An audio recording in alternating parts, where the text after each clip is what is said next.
Sometimes in life we can get a little bit stressed, a little bit worried. All right, it can be different situations, like maybe your first day back at school. Or maybe you've got to go and speak to a teacher knowing that you haven't done your homework. Or maybe you've got a big football match coming up and you're a little bit nervous about how it's going to go. Stress and worry can build up like butterflies in our stomach.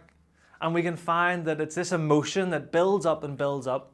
And if we don't find ways to reduce it, it can actually explode out of us in maybe in tears or in anger. And it's a bit like this balloon. I don't know if you've ever used a punch balloon, but I've got this punch balloon and I want to blow it up to demonstrate that to you. So here we go. As many puffs as I can in the next 10 seconds. Ready?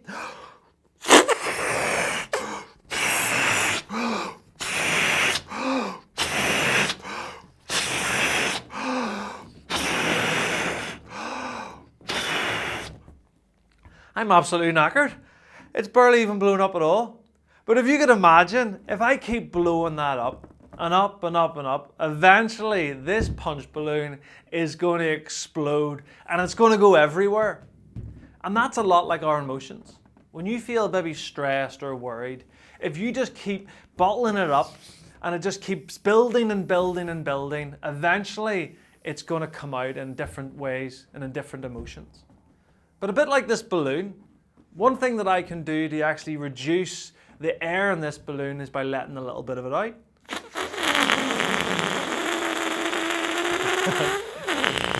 Nothing better than that noise, right? And that balloon is now a lot smaller. And if I kept letting the air out, it just continues to deflate until all the air is now gone. You know what? That's exactly how we need to deal with our emotions. By talking to someone, we can let them know that we're worried or that we're stressed. And as you talk about it, you'll find that that emotion building up inside of you starts to just become less and less. For some of you, it's actually maybe involving yourself in some physical exercise can reduce the worry. Maybe it's drawing pictures. Again, it relaxes us and reduces the anxiety, the stress, and the worry. There's loads of different ways we can reduce those negative emotions. But it starts by talking to someone and letting them know how we're feeling. And hopefully what we'll find is that rather than exploding, we'll actually be able to reduce our emotions in a sensible way, a lot like I just did there with the stress balloon. Why not give it a go?